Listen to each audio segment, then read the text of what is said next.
Welcome to the Fintech One-on-One podcast. This is Peter Renton, chairman and co-founder of Fintech Nexus. I've been doing this show since 2013, which makes this the longest-running one-on-one interview show in all of fintech. Thank you so much for joining me on this journey.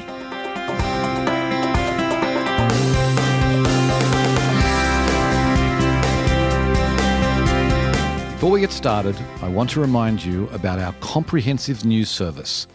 Fintech Nexus News not only covers the biggest fintech news stories, our daily newsletter delivers the most important fintech stories into your inbox every morning, with special commentary on the top story of the day. Stay on top of fintech news by subscribing at news.fintechnexus.com/subscribe.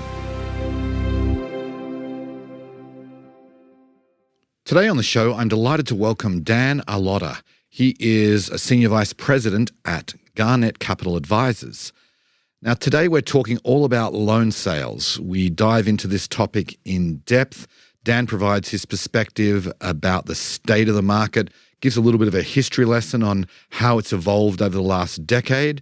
We talk about where it's at today, the different sectors that he works in, the non-performing loans area, what's happening there. We talk about some of the lenders that they work with today, many names you would know. He also gives us a sense of what is on tap for the rest of this year. It was a fascinating discussion. Hope you enjoy the show. Welcome to the podcast, Dan. Thanks, Peter. Great to be here. Thanks for having me. My pleasure. Okay, so let's get started by giving the listeners a little bit of background about yourself. Why don't you just tell us a little bit about what you've done and what you do today at Garnet? So I'm Dan Arlotta. I'm Senior Vice President at Garnet Capital. Often tell people, look at us as Garnet No Capital. We don't buy anything, although sometimes it's a good way to get somebody to appear for a meeting.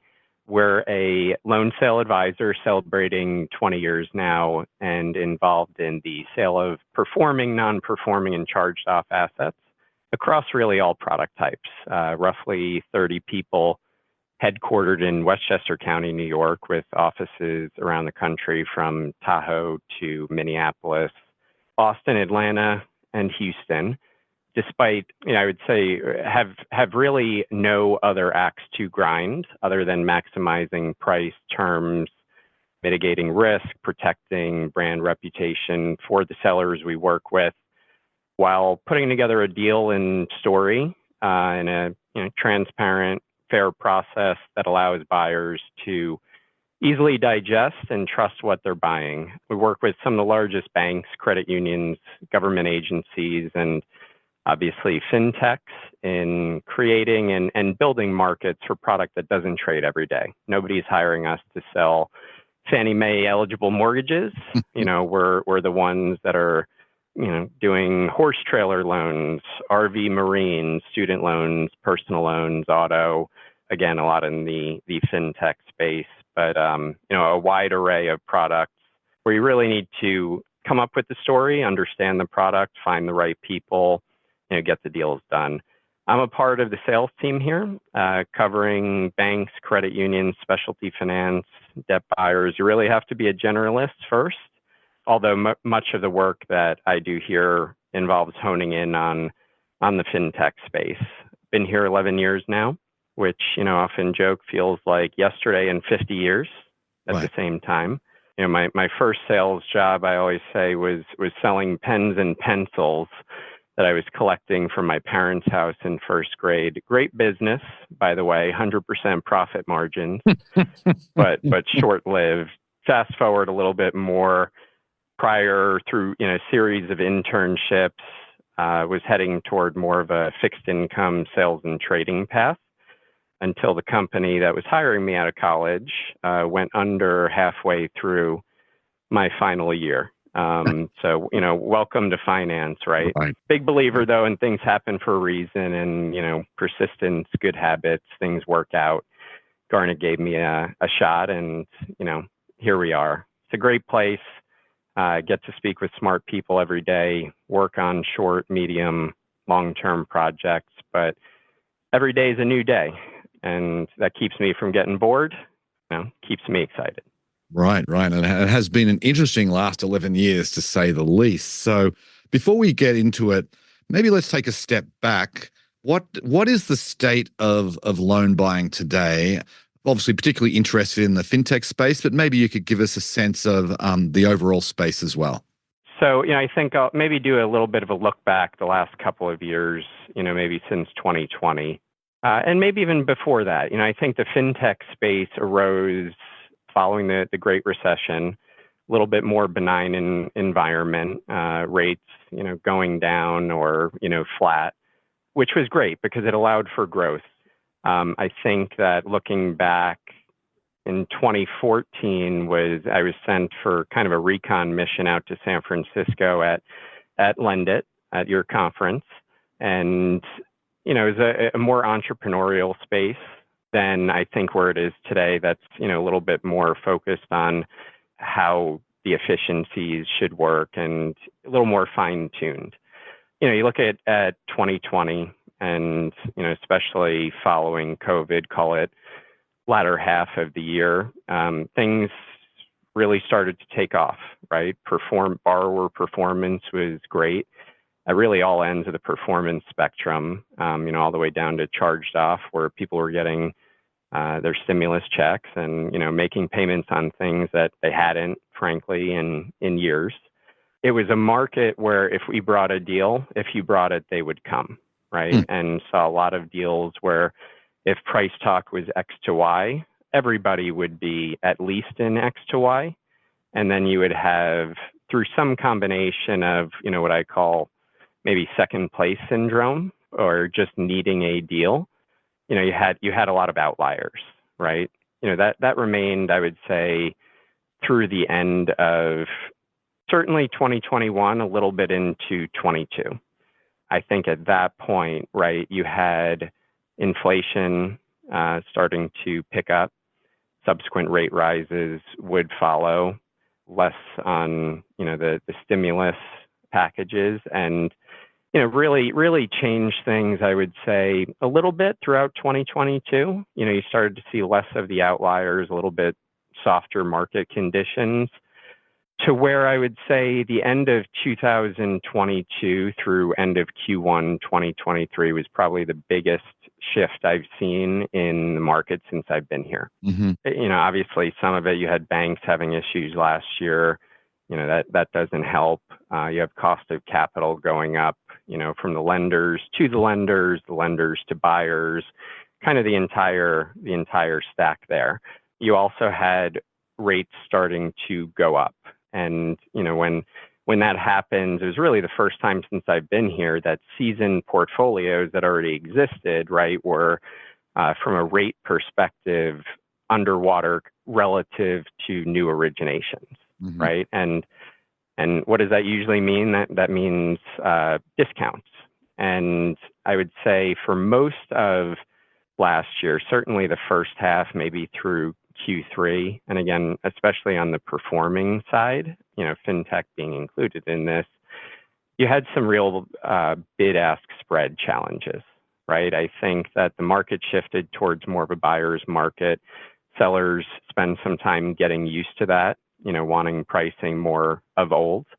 But throughout the year, kind of understanding where the market was to where more deals could get done. I think there were a lot of deals, especially in the consumer space last year, floating around. I get the gut feeling that, 2 in 10 actually were getting done. So for us, we really had to pick spots, and, opportunity cost became much more paramount. I would say as we enter this year and where things stand, there's liquidity in the space, which is great. I think that it's, liquidity at what price and relative to what other opportunities may be out there. I remember May of 2016, right? There was a bit of a hiccup in the fintech space pretty early on that had an effect of more tourist investors, right? So we saw between 2016 and 2019, we were pretty busy in selling secondary pools for investors that, came in for a year or two, moved out, called it a day, maybe shifted strategies.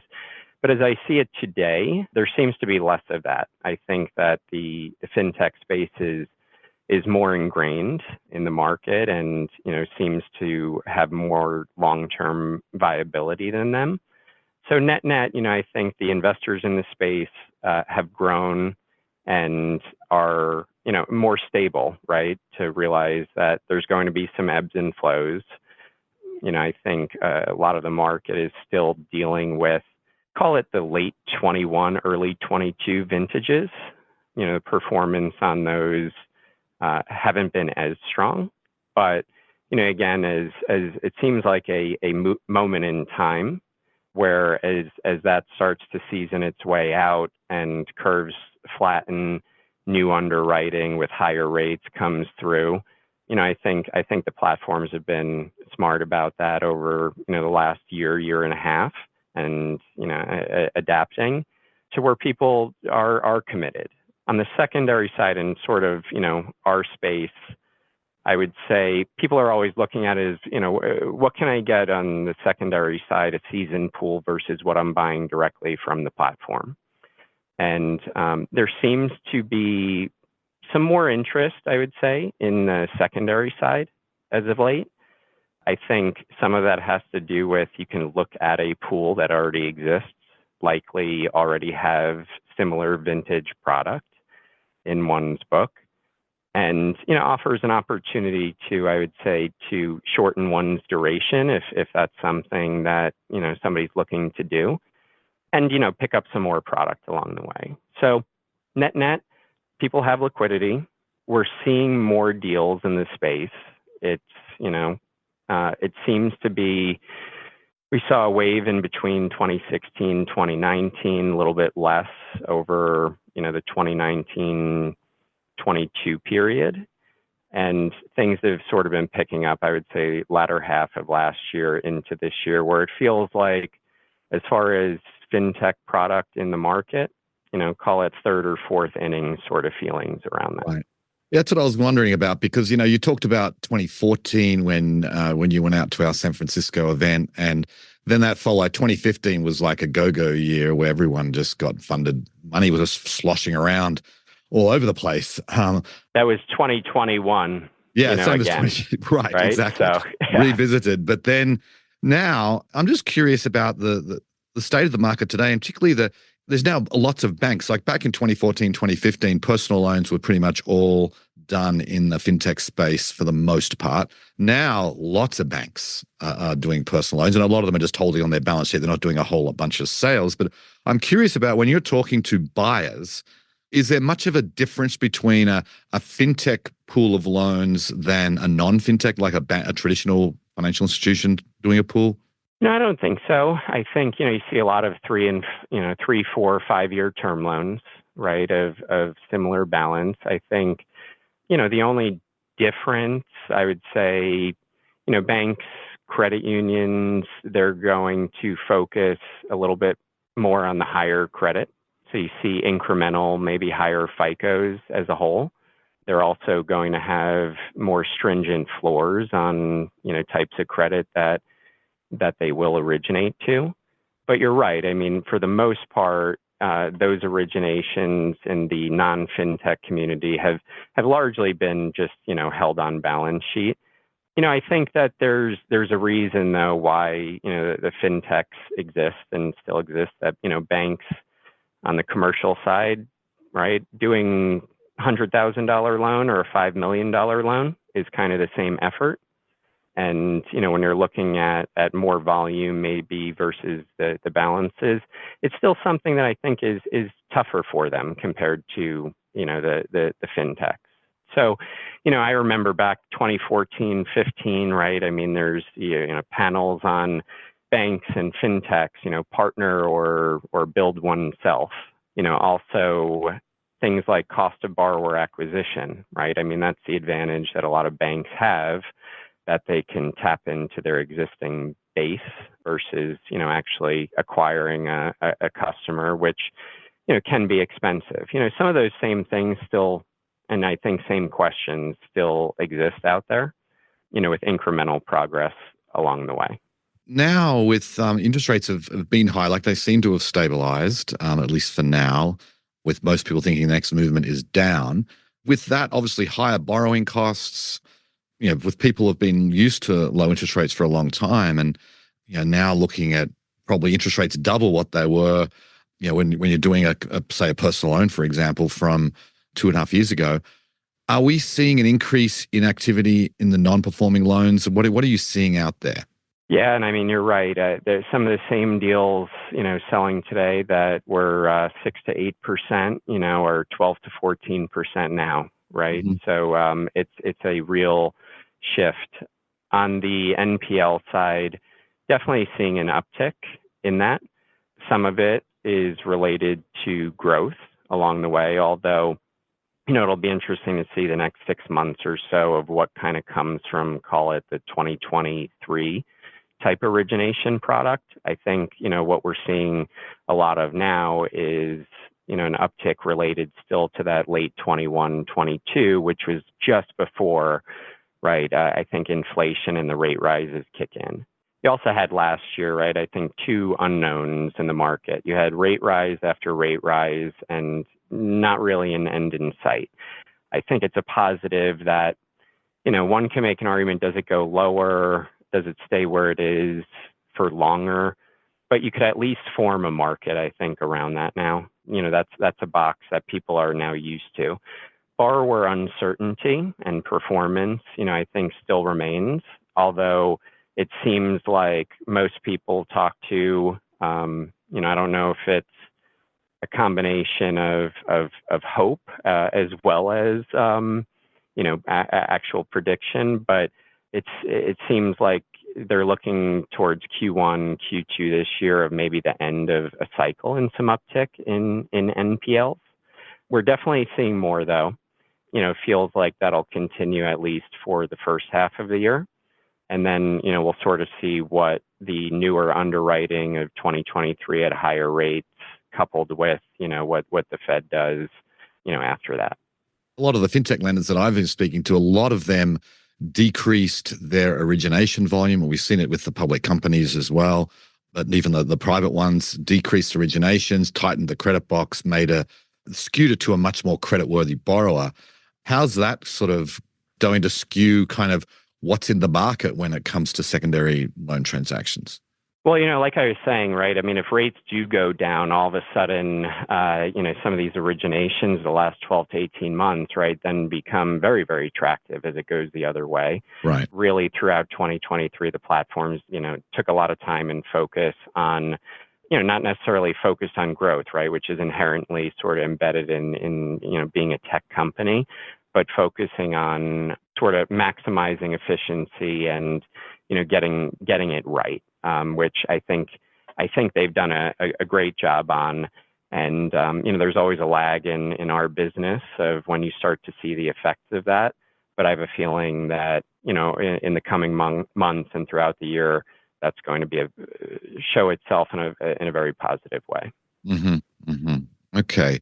So then when you're doing these secondary transactions, who are the typical buyers here? I mean, are we talking primarily hedge funds? I mean, who are you actually working with?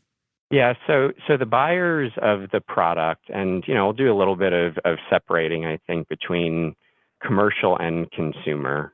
Consumer first, though, most of the time, right? It's somebody that already is buying from the underlying platform's product, right? That we're selling.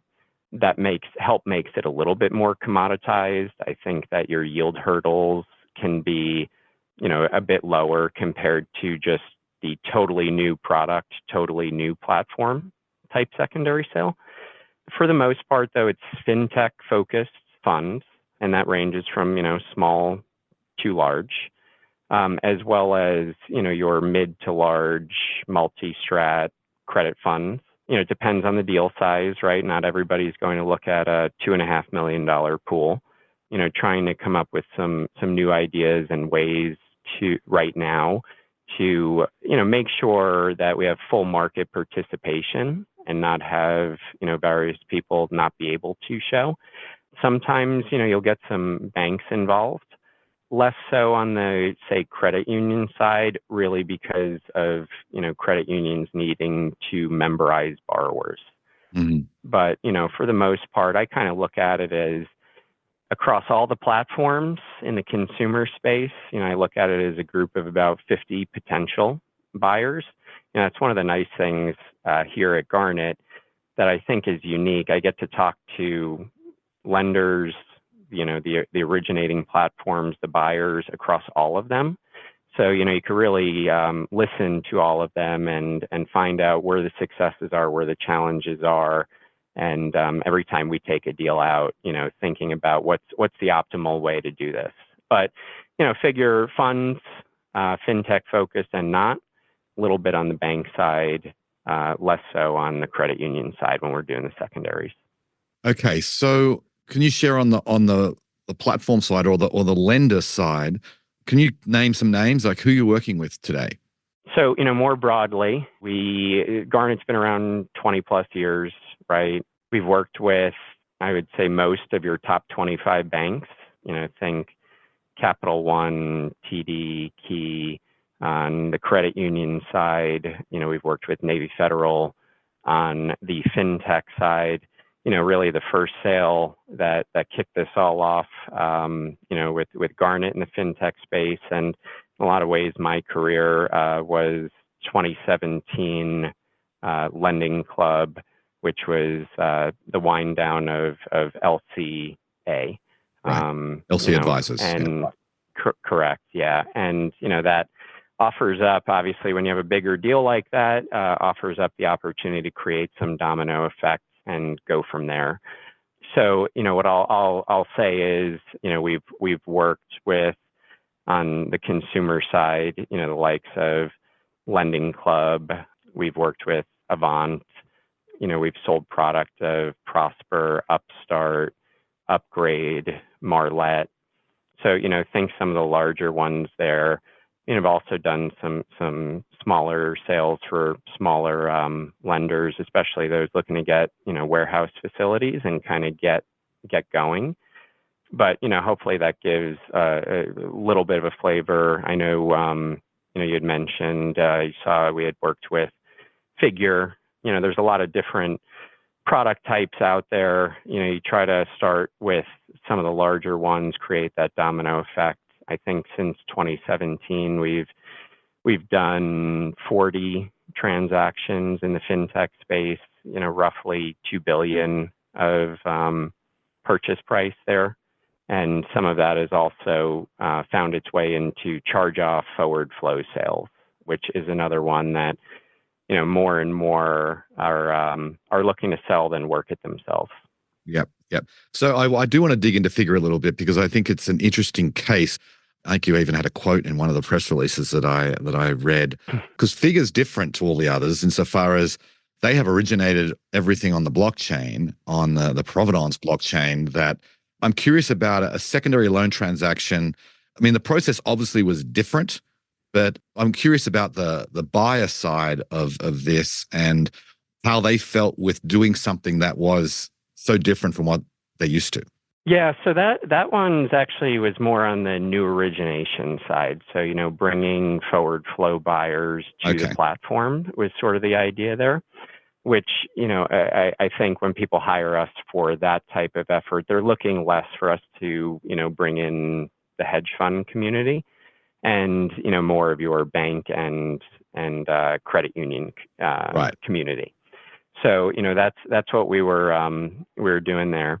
When I first saw the platform there, I remember walking out of the demo saying, wow, this is really cool. I see the tech here. And, sometimes people are like, oh, where's the tech in the fintech, right? And, they had something very, very unique there. That's part of that sort of opportunity cost that we go through, right? We want to go out there with something that's unique and is going to get people excited. They were doing something that most do in, 45 to 60 days in no more than 5 business days.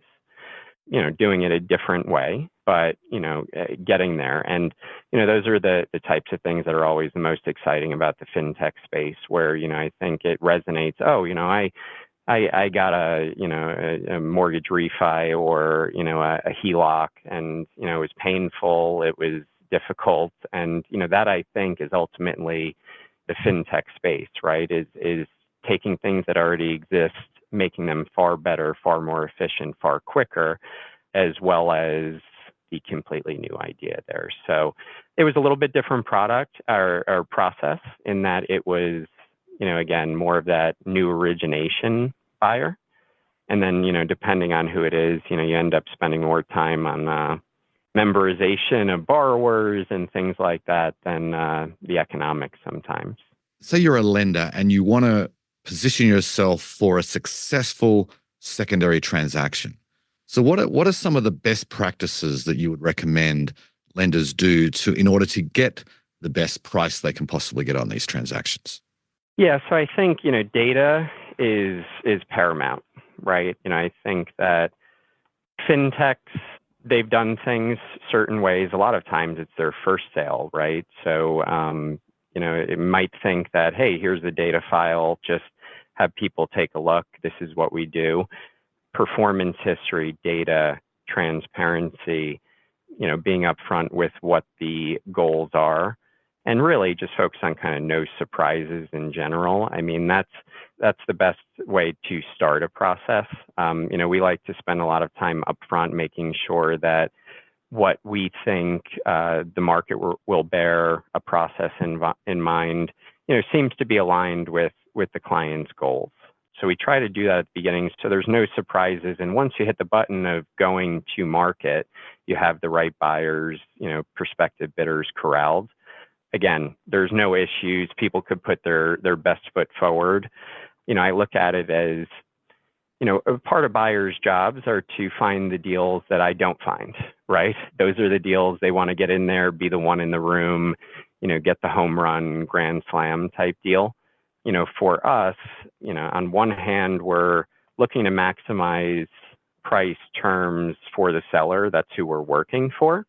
On the flip side, putting together a deal that has as much information in it. The analysts here do a great job finding, the golden nuggets and really telling a story, because people can do the math, right? But at some point too, you're going to have a finger in the air, especially as you get further down in sort of that performance spectrum, NPL charge off, to really have somebody get excited and make that jump, right, for a deal. So data, transparency, upfront goals, those are probably the most important things. Right. Okay. So last question then. I'm curious, we are recording this late February.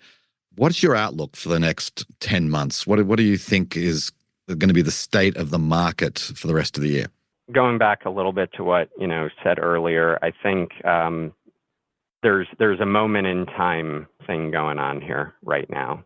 If you look at the investors in this space and, maybe more of that fund community, more so than the bank that's, just handling their own balance sheet.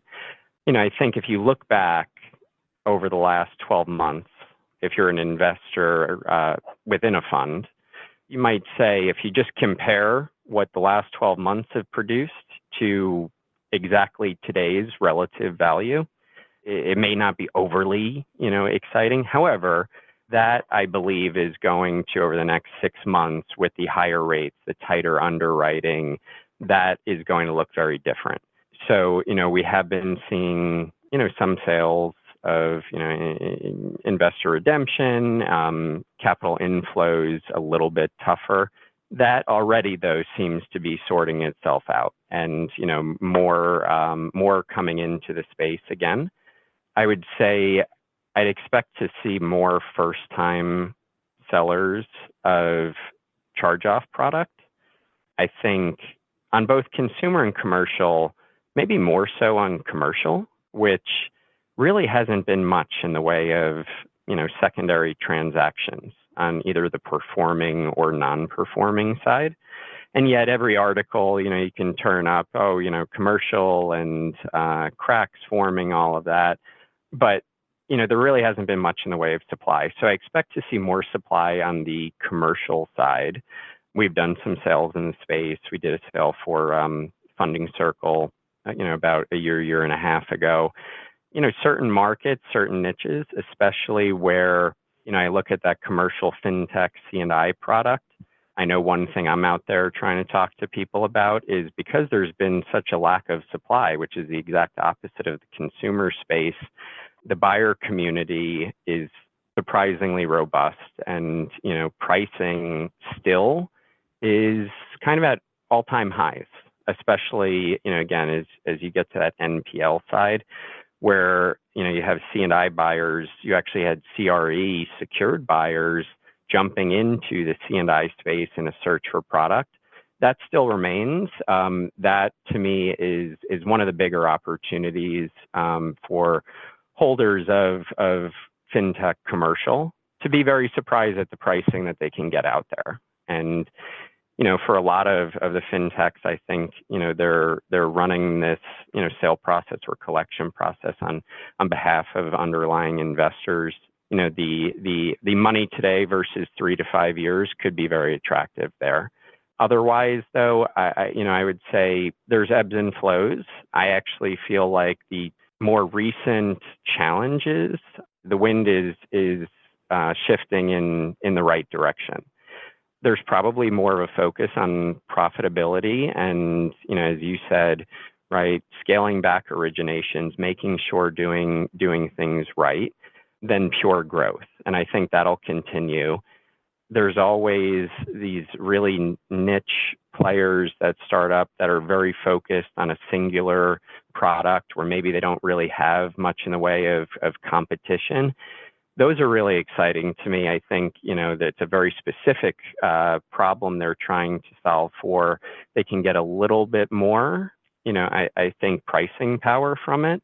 And, the road to profitability is a little bit, quicker and more in sight. I love businesses to like point of sale product where, a lot of times you talk about the cost of borrower acquisition and things like that.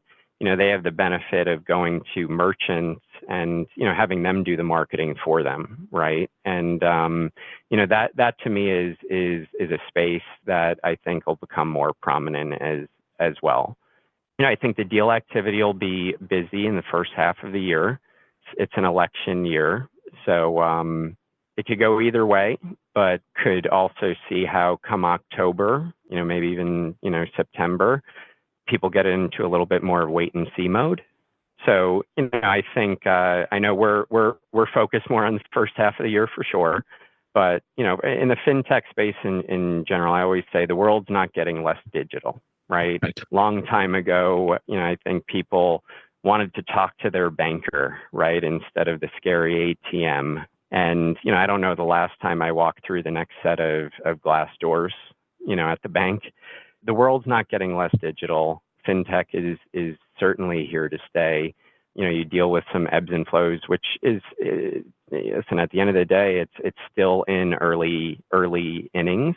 Wouldn't be shocked to see some consolidation as I think equity and, debt is more difficult to find and more expensive. So, I do think it's a year, though, where people have the opportunity to kind of separate themselves a little bit more, while also, right, you root for the whole industry because it's new enough, right? You don't want to see, anybody falter. So right. I'm optimistic. I'm in this for the long haul, too. And, at the end of the day, every deal we take out with any fintech, I go to bed at night really thinking about what's the best solution. How can this sale make a company more successful, more, have with the right partners, and, hope to be a part of that in the future. Okay, we'll have to leave it there, Dan. Really great to hear your insights today. Thank you so much for coming on the show. Likewise. Thanks a lot, Peter. Well, I hope you enjoyed the show. Thank you so much for listening. Please go ahead and give the show a review on the podcast platform of your choice and go tell your friends and colleagues about it. Anyway, on that note, I will sign off. I very much appreciate you listening. And I'll catch you next time. Bye.